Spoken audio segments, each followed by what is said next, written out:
వాడెవడు మిమ్మల్ని కిడ్నాప్ చేసి తాళి కట్టబోయాడు?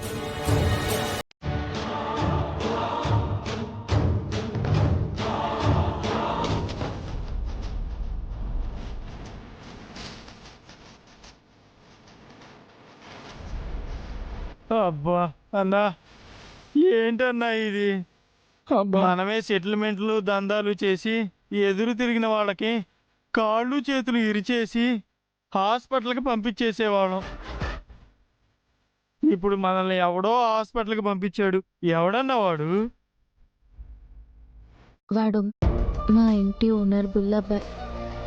ఎప్పటి నుంచో పెళ్లి చేసుకుంటానని నా వెంట పడుతున్నాడు.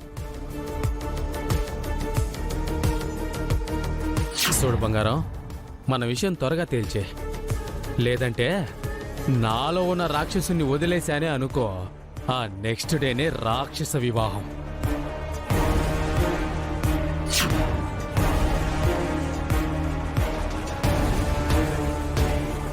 ఇన్నేళ్లుగా నేను నీ వెనక పడుతుంటే జాలి దయ లేకుండా ఆ మిలిటరీ ఓన్ వెనకాల పడతావా?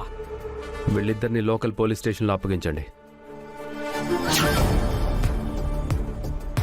ఇందిరా గారు వాడిని అరెస్ట్ చేసిన తర్వాత మళ్ళీ నిన్నటి వరకు ఆ బుల్లబ్బాయిని నేను చూడలేదు. ఓడెవడో మనకి తెలియదు కానీ మన మీద పగబట్టినట్టు కొట్టారా?